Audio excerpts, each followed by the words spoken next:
Hey everyone, this is Arif. I just have a quick ask before we get into the show today. If you could just please subscribe to the podcast and whatever player you're listening to this on and leave us a 5-star rating and review. That does the absolute most to get our name out there and help people find us.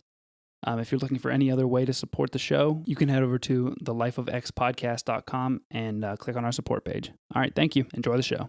Hello and welcome to the podcast. I am Arif Jadala. And I'm Melvin Barnes. And that makes this The Life of X.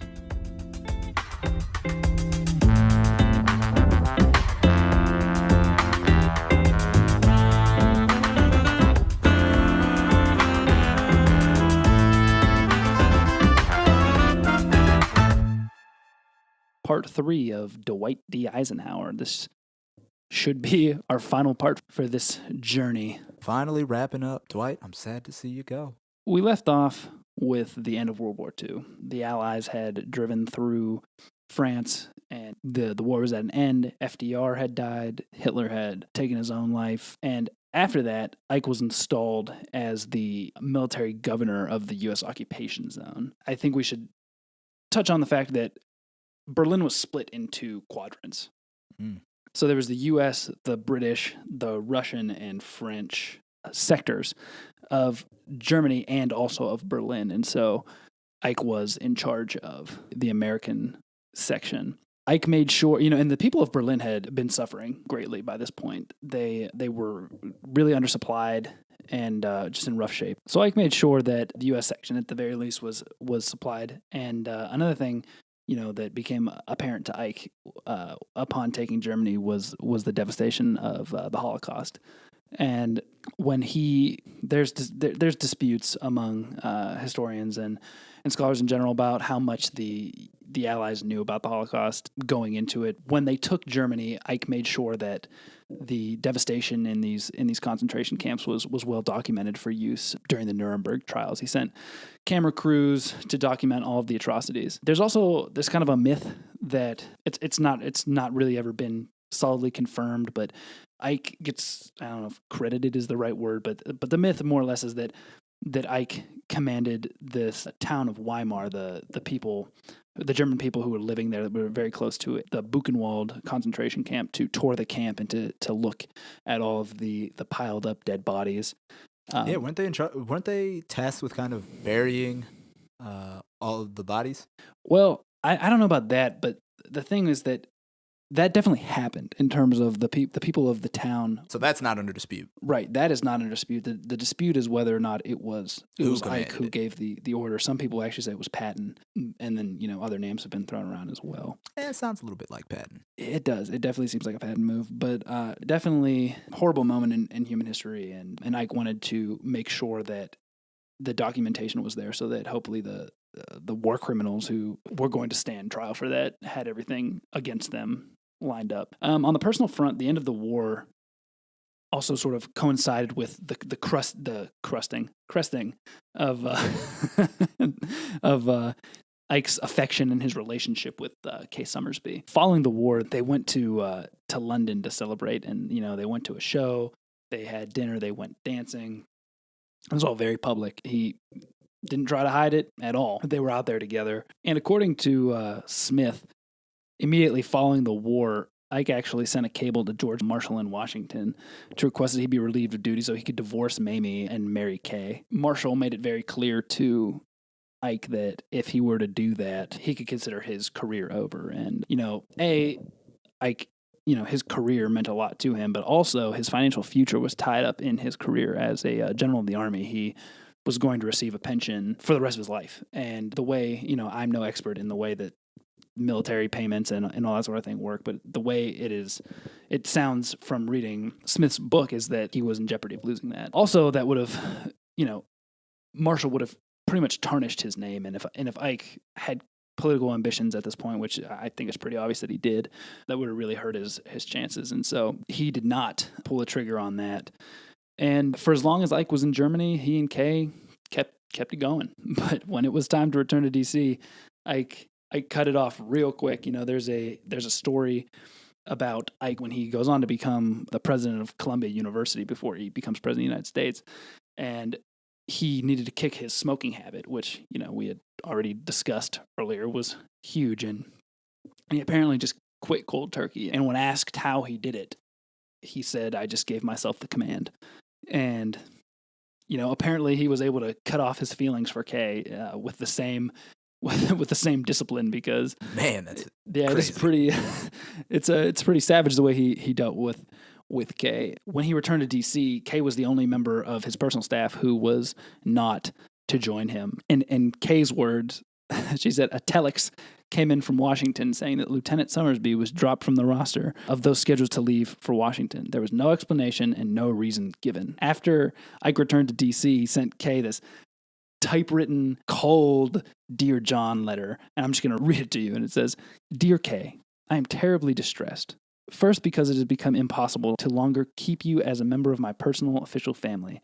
And secondly, because I cannot come back and give you a detailed account of the reasons.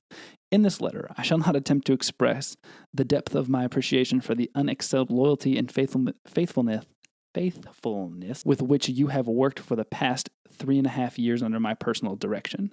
Finally, I hope that you will drop me a note from time to time. I will always be interested to know how you are getting along." the gall. The gall. I mean, my goodness.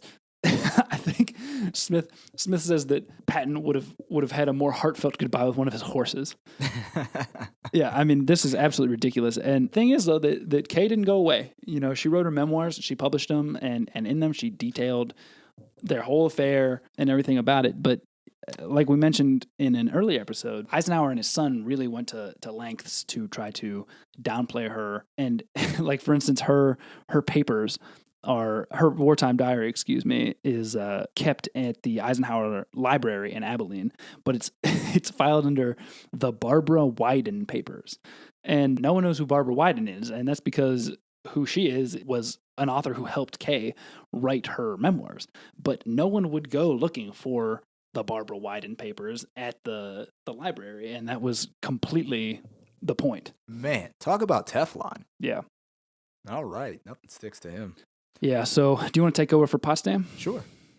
So shortly before the war actually concluded, now remember, after Germany surrenders, the war is still raging in Asia.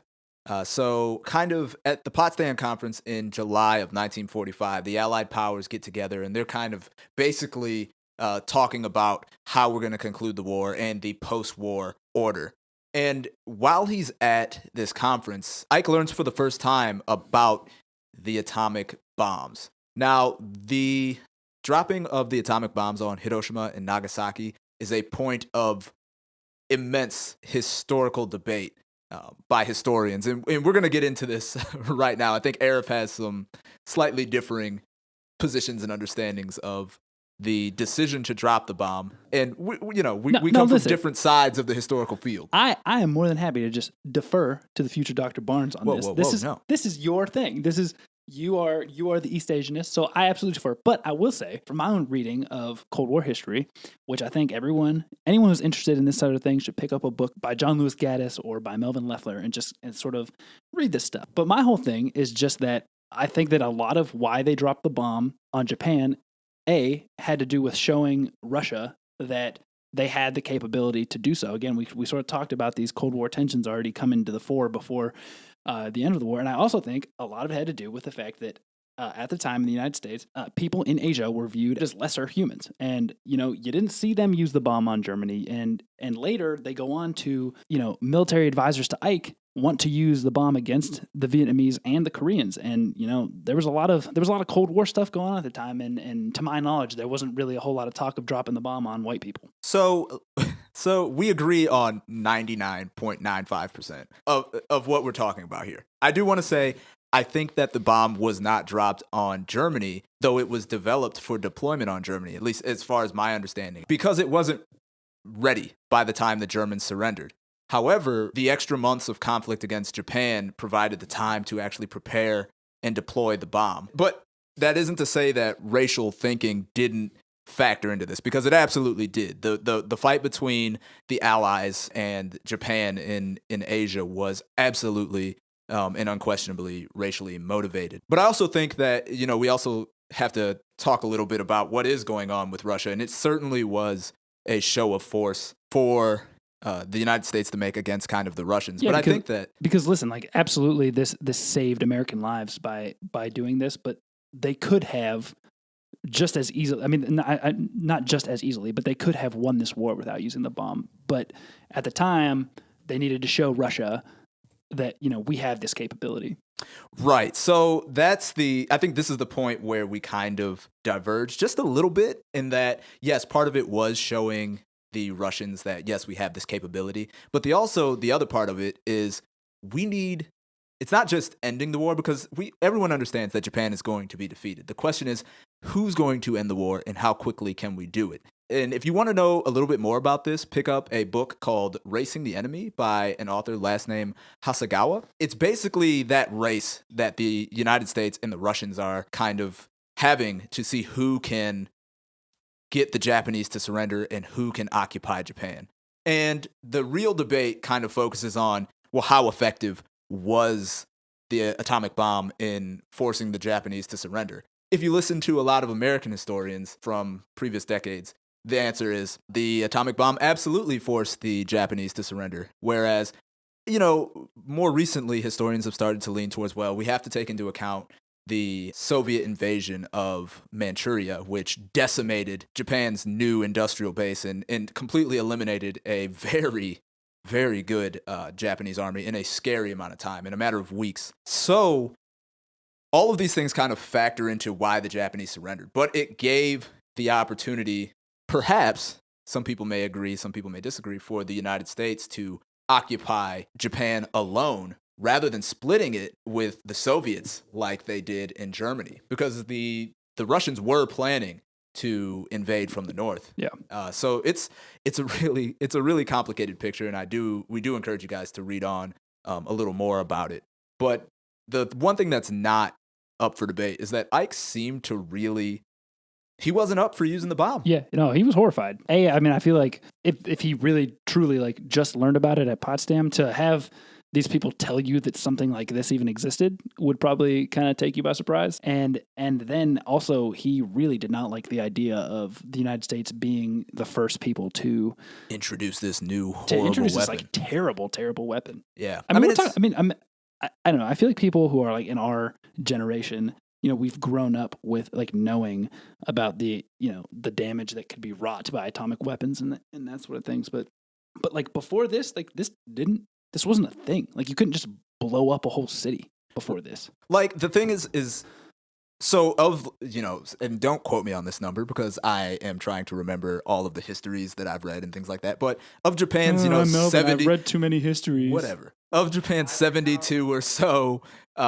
cities in large towns, well over 60 of them had already been leveled by strategic bombing. Yeah. These Hiroshima and Nagasaki were kind of set aside for the testing these bombs, but it's different because before we had this new kind of built up idea of what atomic weaponry is, and we understand the fallout from blasts. But when this was all going on, it wasn't much different from strategic bombing that had taken place before it. But now, what we did with thousands of bombs, we do with one, right? Yeah. So it changed the game. This is like me trying to fight someone with a sword, and then you just like, oh, here's a machine gun. Right. We're still killing people. But so I mean, it was a very it was a decision that I don't think that even a lot of the actors then fully understood. But for some reason, Ike seemed to have a notion that this was going to kind of open up a Pandora's box, that once this genie's out of the bottle, you can't pack it back in. Yeah. Long story short, the genie ends up out of the bottle, and the Pacific War, the war in East Asia, comes to a conclusion, which officially marks the real end of World War II. Now, Ike served as the chief of staff from November 1945 to February 1948, and his principal task during this time was pretty much to demobilize millions of soldiers that had fought with the Allies. And all the while, he was an advocate of mending the kind of fence that was falling apart between the United States and Russians. So, Yeah, but he was pretty much ignored. Yeah.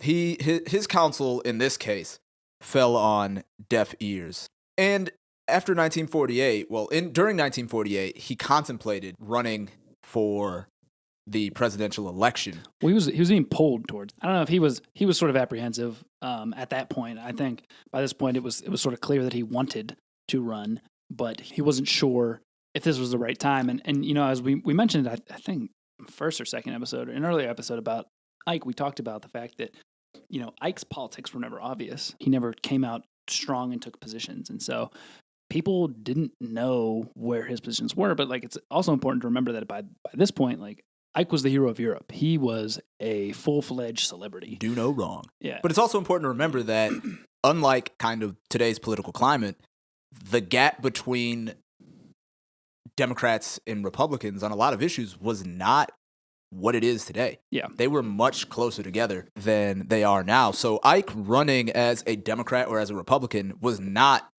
clear to really anyone besides maybe even Ike didn't even know. Yeah, no, I mean, they definitely both pulled at him, and he definitely considered both. But he ends up taking a different sort of presidency. He becomes the president of Columbia University in 1948, which was a real career decision. Since was his first career decision, really? Since I mean, before that, you know, he was just rising through the ranks. Finally out of the army. Yeah, and so this was really like one of his first real career decisions. So Ike becomes the president of Columbia, and this takes place in 1948, and he essentially stays in this role until 1952. But all the while, he's kind of running Columbia like a military style. Yeah, and I mean, he was pretty popular, just in general. He was a popular guy, especially early on. Yeah, but the faculty, who had previously kind of more or less run the university, was not in love with his style. Yeah, he kind of catered to the deans of the university in the style of a military person and like how that command structure works, but that's just not what it was at Columbia. And, you know, what's kind of impressive is that he was actually chosen to be the supreme commander of NATO in 1950. And at that time, he tried to step away from Columbia, but his resignation was declined. So for the next 2 years, I'd like to, you know, submit. I don't think I can do this anymore. Nope. Yeah, I'm like, what kind of, you know what? You just helped to liberate Europe, but I know you want to leave. No, not doing it. So he was both the president of Columbia and also the supreme commander of NATO, which for me is absolutely mind-boggling. But I guess, you know, he spent a lot of time away from the university during these 2 years. He wasn't a particularly active president of Columbia. So Eisenhower returned to Columbia in June of 1952, where he continued his presidency until he was elected president of the United States. Yeah, and, you know, it's important to mention that, you know, we talked already about the fact that both parties really wanted Ike to run, but the Republicans were desperate for Ike to run because, again, a lot of people viewed him as a sure winner. There hadn't been a Republican in the White House in 20 years by this point, and conservatives were really beginning to believe that the American two-party system had collapsed. That's hard to imagine. Yeah. A world where we have 20 years where we don't have a candidate from the other party winning, which I guess, you know, given how long Roosevelt actually served in office, this kind of makes sense. Yeah. But my God. Yeah, and, you know, we're not going to go super in-depth into Ike's campaign, but there's one interesting and sort of funny thing that I think is worth talking about, and that has to do with everyone's favorite president, Tricky Dick Nixon. Now, before Nixon got caught up in Watergate, there was the Nixon Fund scandal. And, you know, make a long story short, basically Nixon supporters had set up a fund for him to pay back his political expenses, which violated some regulation having to do with giving gifts to candidates. The story broke in September of 1952, which was really distracting for Ike while he was campaigning. In Ike's mind, he was going to give Nixon a platform. You know, rhetorically, he supported Nixon and never really threw him under the bus or anything like that, but he fully expected Nixon to resign from the ticket because this, in his mind, it really was damaging to have him on. And he didn't want to be seen as the man who removed Nixon, so he thought that Nixon would do the quote-unquote honorable thing and just step down. So they purchased this this primetime TV slot for Nixon to address the country, and, you know, they prepare remarks for Nixon and that sort of thing, and Nixon refuses to use the prepared remarks, instead goes on his own thing, and this becomes the the checkered speech, as it's sort of been called since. And it's, Nixon gets on there and he hams it up for an hour and really does a great job of winning over the public. And in doing so, he kind of outmaneuvers Ike because not only does he not resign, he laid bare his finances and declared that all honest candidates would do the same thing. And the reason this really puts Ike in an awkward position was because while he was at Columbia, he had written his memoirs. And while he was there, he had cut a huge deal for his memoirs because everyone wanted to read them. And the way his deal was structured was that the money that he got from that deal wasn't paid to him as income. It was paid to him as capital gains, which at the end of the war, income tax for someone in Ike's tax bracket were close to 80%, I believe. And so, we think taxes are bad now. Right. You were either going to invest that money or Uncle Sam was going to invest it for you. Right. And his capital gains tax was something like 20%. So he got an extremely favorable tax rate on that. And that was put out in front of everyone with this when he had to lay his taxes out for everyone to see following Nixon's speech, that was the first time that was done. And it had been done for every president since until our current president. So that takes us right up to the presidency. Yeah, so Ike takes office in January of 1953, and one of the most important things that he does kind of right off the bat is he starts to appoint Supreme Court justices. Yeah, and we should say, going into this section, we've pretty much handled everything chronologically, and we're not necessarily going to do that for Ike's presidency. We're kind of going to go thematically. Thematically. So we're going to start by talking about his Supreme Court appointments. So, in today's political climate, it's hard to imagine a president appointing a Supreme Court judge that does not simply kind of reflect his party's political views or stances. A lot of what Ike did seems hard to imagine in today's politics. It was another world, man. Yeah. So Ike was in an interesting political climate. Ike frequently clashed with we can call it the McCarthy wing of the Republican Party, and often made allies with centrist Democrats. Yeah, I imagine the McCarthy wing as like today's alt-right Alex Jones folks. Yeah. I imagine Joseph McCarthy as Alex Jones, pretty much, is what I'm trying to say. With a lot more power. Yeah, I mean, if he had the internet back then, he would totally be running InfoWars. Oh my God. Well, in 1953, so this is in September, not long after he's taken the presidency, just, same year, a few months later, the Chief Justice, Fred M. Vinson, suddenly dies of a heart attack. So this is Ike's first opportunity to appoint a Supreme Court judge, and he appoints Earl Warren, who is a judge that Ike doesn't always agree with, but he always faithfully kind of enforced the legal decisions that... Yeah, and we'll see that's kind of what Ike's whole thing was, as how he interpreted the executive branch when it comes to things with the court. Even though he didn't necessarily agree with them, he always saw it as his duty to enforce. In total, Ike appointed 5 justices to the Supreme Court, 3 of whom, Warren, who we've already mentioned, John Marshall Harlan II, and William J. Brennan, were prominent figures in the Warren Court, which played an important role in a lot of the landmark court cases in the 1950s and 1960s. Some of which, we're not going to get into the details of all of them, but any of them. of it, right. But I'll give you a list of some of the court cases. We have Brown v. Board of Education, Loving v. Virginia, Griswold v. Connecticut, Cooper v. Aaron, Engel v. Vitale, Mapp v. Ohio, Miranda v. Arizona, and Gideon v. Wainwright. Oh, yeah. So on foreign policy, Ike was, again, really different. Yeah, and it's important to mention here too that we're going to get into some of the big things that happened with Ike and his foreign policy, but you have to keep in mind that all of this was taking place within the framework of the Cold War.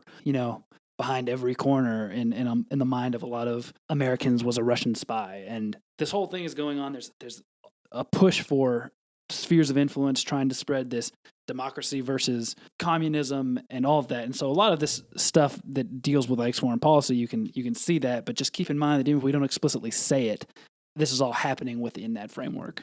So basically a lot of Ike's foreign policy is shaped by his desire to contain, or the American desire to contain, communism. And Ike comes into office at the tail end of the Korean War, which was kind of winding down. Which was winding down. He promises to end it. It's already kind of on the way out. And at least he stuck to his word. He oversaw the conclusion of the Korean War, which, was a bloody conflict in which a lot of, people in the United States, military men, were advocating for the dropping of atomic bombs on Korea. And this kind of rears its head again when the United States becomes more involved in Vietnam, which, some people don't know this, but prior to the American engagement in the Vietnam War, the French were engaged in their own conflict against the Vietnamese. So after the end of World War II, the French, not willing to let their colony, their empire kind of drift away into the night, decided we're going to go back to what they called French Indochina and reassert ourselves there. Yeah, because, by the end of World War II, like the whole idea of having colonies abroad was sort of falling out of favor. So passé. Yeah. Well, the French... post-colonial. They put their troops back down in Indochina, and they tried to continue to maintain control over territory which included Vietnam, Laos, and Cambodia. But the Vietnamese were kind of on a different, they saw themselves on a different path.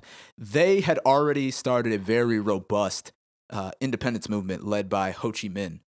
And the French kind of got their lunch eaten during this conflict, but they put all their marbles in this one kind of conflict at Dien Bien Phu. They wanted to draw them out into this kind of remote outpost, which nowadays seems like a really bad idea. Yeah. And it turned out that it was a really bad idea. The French found themselves in a horrible position, basically in a place where they could not hope to win. And they came to the United States and asked for, American military aid in this conflict. But Eisenhower had already determined that he thought the Vietnamese should be independent, and he was unwilling to commit American troops to the conflict in Vietnam.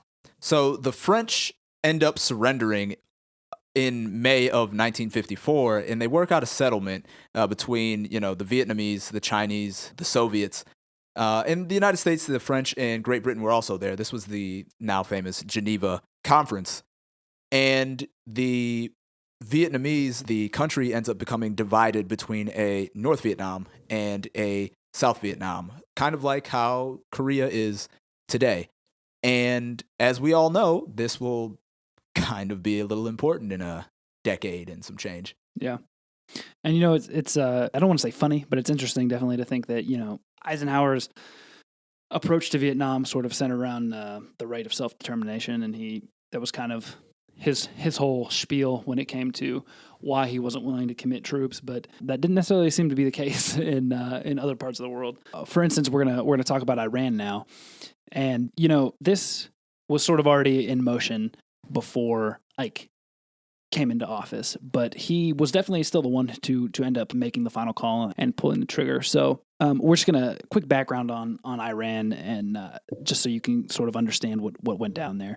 So in 1933, Mohammad Reza Pahlavi, the Shah of Iran, granted the Anglo-Iranian Oil Company, later to become British Petroleum, BP. They were granted a 60-year contract. Under the contract, the British owned the exclusive rights to Iran's oil and agreed to pay a percentage to the Iranian people. That money really just went to the Shah. The people didn't see any of that money. In exchange, the AIOC was to help modernize Iran, employ Iranians as laborers, and then eventually move them into higher wage positions like management roles within the company and oversee the operations in Iran.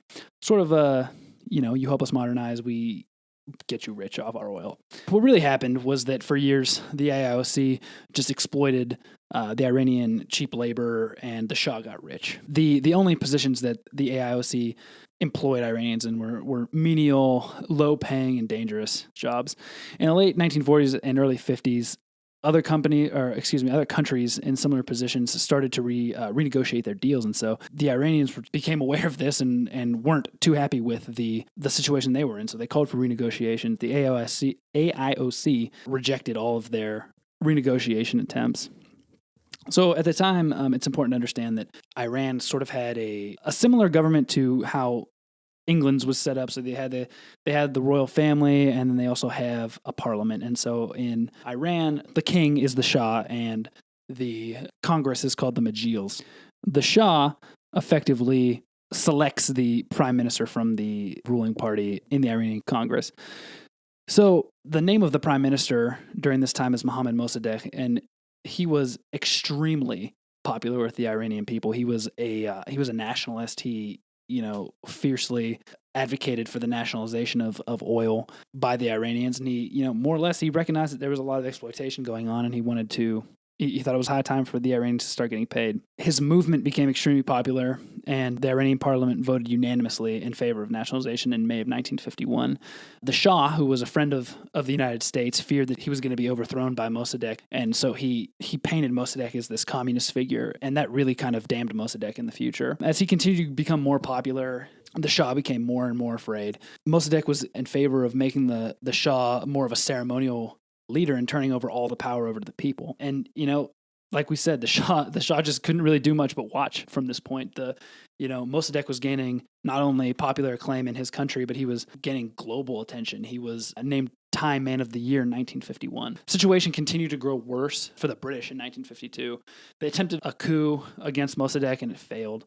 So what they did was they enacted an economic embargo against Iran and then went ahead and lost a lawsuit against Iran in the World Court. In October 1952, Iran broke diplomatic ties with the UK and expelled all British diplomats from the country. So by this point, global public sentiment had completely turned on the British, and they were feeling a little powerless. So they went to then President Truman for help, and he agreed to, ride to the rescue. And what he did was that he inserted CIA agent Kermit Roosevelt, who was Teddy Roosevelt's grandson, and they planned a coup codenamed Operation Ajax. So 3 weeks after Mossadegh expelled the British from Iran, Ike was elected and he gave Roosevelt the green light to go. So on August 15th, 1953, Mossadegh was overthrown and the Shah was propped up. Mossadegh was exiled, more or less placed on a lifelong house arrest in the small village where he was from. And here he had been a doctor before he had become a politician, and he just sort of administered medical care to the people of the village that he was from, and then he ended up just dying there. So, this seems pretty contradictory when you consider Ike's position of self-determination in some places. And, Smith does a really good job summing up the long-term effects of what this decision to overthrow Mossadegh did. I'm just going to quote Smith directly here, and he says, "In Iran, Ike listened to the advice that bubbled up from below and authorized the CIA-directed coup that ousted Mohammad Mossadegh, Iran's legitimately elected prime minister, terminating democratic government in Tehran and installing what became the 25-year dictatorship of the Shah.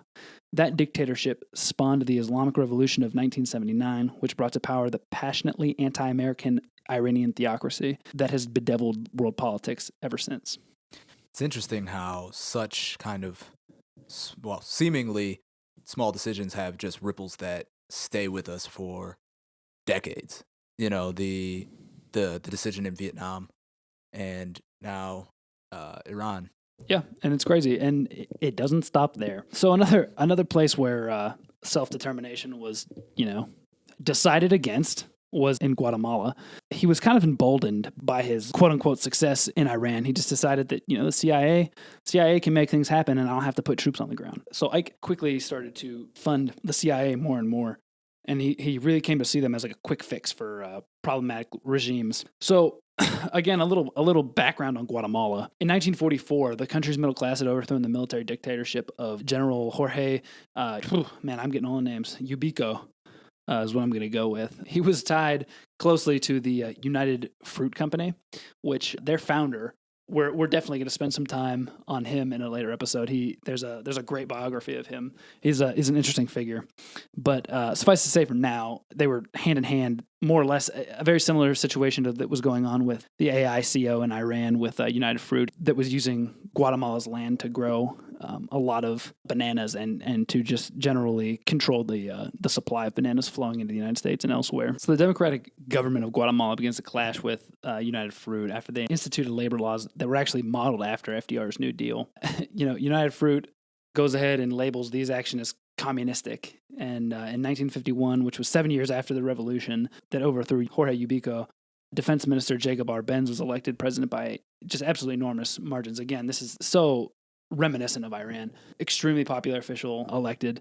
And he begins to nationalize United Fruit's lands, which raised a lot of alarms in Washington. So United Fruit, which was a large company, goes to the Eisenhower administration, starts putting pressure on them to overthrow Arbenz, and he succeeds. And so Arbenz was replaced by a military dictatorship. Okay, so then this takes us to the Suez Crisis, which, by 1956, Ike was apparently back on the self-determination train. So the Cold War was absolutely just going hot in the Middle East, and Egypt was sort of playing both sides. They had a really popular leader named Gamal Abdel Nasser, and he was the leader of the Pan-Arabist movement, which, was more or less like a belief that if these Arab nations were going to get involved in global affairs, they should do it representing not the West or the East. They should be doing it as Arabs. And again, all about self-determination and that sort of thing. But he refused to commit sides, and that made him a problematic guy for the United States. So at this point, the United States was already providing some economic aid to Egypt, and the USSR was providing military aid. So the United States decides that they're going to, in an attempt to curry more favor with Nasser, they're going to fund the Aswan High Dam, which was an enormous infrastructure project that was going to dam a large part of the Nile and control flooding. But perhaps most importantly, it was going to play a huge role in the modernization of the country because it was going to supply a lot of hydroelectric power. Now, in 1956, Nasser nationalizes the Suez Canal, which was really important for trade in the region, and it had a lot. The British and the French had a lot of quote unquote assets along within the canal, and it was again a similar situation that we had seen in Iran and Guatemala. The British and the French were not at all happy with this nationalization, and neither were the Israelis. So the three of them came together and sort of had this plan that the Israelis would attack Egypt, and the British and the French could then issue this fake ultimatum for the two countries to cease fire and permit the Anglo-French occupation of the canal to ensure that traffic wouldn't be business as usual. Right, the traffic wouldn't be interrupted. And then, at that point, if the powers decided that they were going to ignore the British and the French, then the British and the French would be forced to take it by storm. And that's pretty much what happened. Egypt and Israel both ignored the ultimatum, and the French and the British landed paratroopers along the Suez Canal to quote unquote protect their assets. Now, this absolutely infuriated Ike. The whole time this was going on, he was in the Prime Minister of Britain's ear, Anthony Eden, and he was warning him not to do this. And so when this goes down, Ike is campaigning in Richmond, Virginia. He gets the news, and he gets to Washington as soon as he can, and he orders Secretary of State Dulles to fire off a message to Tel Aviv. He says, Foster, you tell them that we're going to apply sanctions. We're going to the United Nations. We're going to do everything that there is that we can to stop this thing. As the fighting continued, I continued to press for a ceasefire, and he's warning the French and the British and the Israelis that he's going to assert every power that he has, every economic vehicle that he can to absolutely crush them if they don't listen. And they eventually give in, the British first, then the French, then the Israelis. But, this had some different effects. Like, this made Ike a hero in the Arab world. The Israelis were heavily backed by the United States. The French and the British were seen as special allies to the United States. And to see the United States stand up to those three powers and defend an Arab nation that hadn't even really declared itself for the United States was surprising to That's say a little the least. wild, man.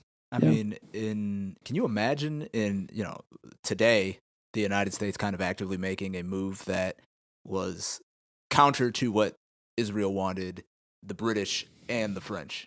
Today? Whoa. Maybe. Let me rewind that. This is just, at least in 1950s thinking, this is kind of crazy. Anything is possible today, Melvin. Yeah. All right, so Ike's so he successfully breaks this thing up, right? Yeah, and I mean that was the end. Nationalization occurs. So what we can kind of determine about Ike's foreign policy was that, sometimes he was for self-determination and sometimes nah. In terms of his domestic policy, though, things were pretty interesting. One thing that kind of becomes very clear is that Ike was not going to dramatically expand the army.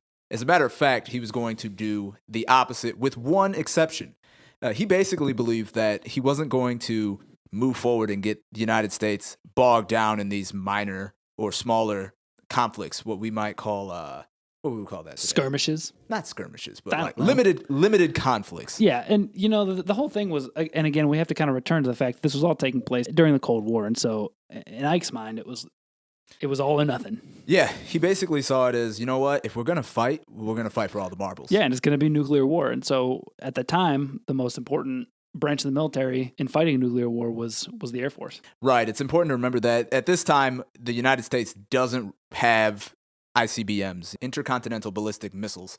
So if these weapons are going to be deployed, they have to be carried to their targets by United States military aircraft. Well, Ike decides he's going to downsize the Army, downsize the Navy a little bit, and ultimately just boost the Air Force just a little bit. So yeah, he wasn't, and it's kind of strange because him being a military guy, you would expect maybe that he would say like, yo, let's blow it up. Let's put more into the military. But that wasn't Ike. Yeah, and he recognized being part of the peacetime army and seeing how bloated that the military had become and how slow the demobilization had been. He realized how expensive running a gigantic military was. And again, yeah. And like we said, like in his mind, he was committed to not putting any more troops down anywhere else. If there was going to be a war, then it was going to be nuclear. One thing that's crazy is that, for 8 years, there were no servicemen died in combat, yeah. which incredible anomalous in the history of the United States. I mean, honestly, it's like unthinkable since 2001, since I was 11 years old, like unthinkable. Yeah. It's kind of hard to imagine. His record on other things is, it also has its high points and its lows. One thing that he did that we'd be kind of fools to not point out was he basically got behind and built the Interstate Highway system. Yeah. He needed a way to kind of stimulate the economy. Yeah, well, also remember the cross-country drive that cross-country track. He recognized that that just is miserable. That and he'd also seen the German Autobahn. Pretty nice. Yeah, and so he was, affected by that, but also, again, Cold War stuff here. If the United States needed to move things from one another country to the other quickly, it wasn't really a good way. Yeah. And so this was really framed in the context of the Cold War when it was going before Congress and that sort of stuff. And it was really a great achievement because not only did it stimulate the economy, but he did it without raising taxes. That's crazy. Yeah, and how he did it was through a gasoline tax, a relatively cheap. 4 cents? I forget. 0.04. I don't remember. I forget the number, but it was relatively cheap, even for that time, gasoline tax, and it ended up funding the entire project. That's wild. Well, it seems like they got stuff done back then. Yeah. But at the very least, too, he also got behind building the St. Lawrence Seaway, which connected the Great Lakes to the sea. Yeah, the mighty Midwest coast. That's right. To the sea. But his record on civil rights, a little more checkered. Yeah, a little shoddy. Yeah, Ike was basically, he had no time for racial discrimination, but he did accept segregation as kind of a fact of life in 1950s and 1960s America. So, on that end, he was a little bit slower, what we could kind of say, soft in a lot of instances on Southern leaders. Yeah, I recognize that it was a different time, but at the same time, it's kind of difficult to imagine at this point where he is framing all of his civil rights actions on, just being an enforcer of the court. He really, and this kind of goes back to him not ever wanting to take strong stands on things, really. Again, like, in my mind, you want to see him come out as a strong advocate for civil rights, and he never did. And maybe that's wishful thinking, but one thing that sort of annoys me to think back on is the whole instance of like the Little Rock Nine. Yeah. Really, really dragged his feet, and I understand there was a lot going on. There was a lot at play there, but still.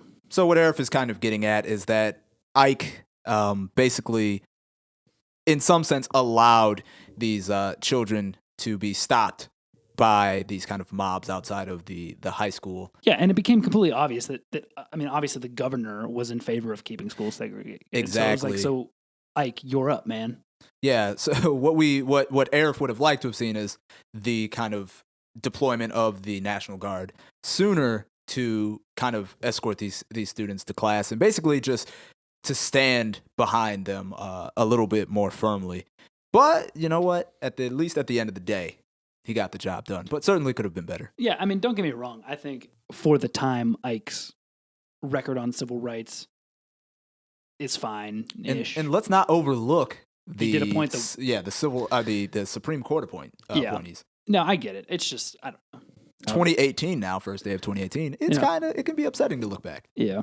But so that kind of wraps up our discussion of Ike's presidency. And so, when he hands over the reins to Kennedy, I thought this was pretty interesting. He made it very clear that he wanted his rank restored. He no longer wanted to be referred to as Mr. President. He wanted to be referred to as General Eisenhower. And Kennedy was sort of taken aback and sort of confused by this whole thing, but he agreed. And so he and Mamie retired to their home in Gettysburg. Man, Mamie's still there. That's amazing. Still there. But and we never mentioned this either, but one of Ike's favorite hobbies was to golf. And so he played a lot of golf in his retirement. But at 75, Ike suffered a heart attack, which is actually the second heart attack of his life. And he began to lose a lot of weight. He stayed pretty active until April of 1968 when a third heart attack caused him to be hospitalized. He stayed at the presidential suite at Walter Reed in D.C. He was there for 10 months, and then just a series of follow-up heart attacks came in after that, and he told his son, John, that he was ready to go and to take him off of any life support and that sort of thing, and he passed away the following day on March 28th, 1969. And we're just going to close out our discussion of Ike's life with a quote, Gene Edward Smith's really, really well-written biography that I feel like kind of encapsulates not only the end of Ike's life, but also sort of who he was. And he writes that Eisenhower's body lay in the state capitol rotunda, resting in a standard issue $80 army coffin, clad in his Ike jacket, unadorned with medals or decorations other than his insignia of rank. After the ceremony, his flag-draped casket was placed in a railroad car of a funeral train back to Abilene. 40 hours later, Eisenhower was laid to rest on the grounds of his home in which he grew up. It was a simple ceremony, closed to all but family and friends. And that was the life of Dwight Eisenhower. So we both want to say thank you for sticking with us through 3 long episodes. But you know what? It's been fun. Yeah, and do you have any final thoughts on Eisenhower at all? Final thoughts, man. Ike, basically, from what we've read, I learned a lot about Ike, and I think that, overall, he wasn't a bad military man, and he wasn't a bad president. I would say I'm definitely pro-Ike. Mm-hmm. I feel like sometimes people kind of get wrapped up in the lore, and I feel like it's important that overall, we being the United States, we're lucky to have him in command. But I think it's also necessary to realize that he definitely had his flaws, personal, and he wasn't like a military genius, but overall, good man. He made it work. Yeah, good man, good leader, good president. He wasn't no Lincoln though. So thanks for tuning in. We're going to close out here. This has been The Life of Dwight Eisenhower. We'll see you next time. See you next time. Hey guys, just a quick message before you take off. Please remember to subscribe, leave us a 5-star rating and review wherever you're listening to this podcast right now. It really helps get the word out about Life of X. Don't forget to tell a friend. And if you're interested in supporting the show in any other way, please head over to the lifeofxpodcast.com and click on our support page. Thank you.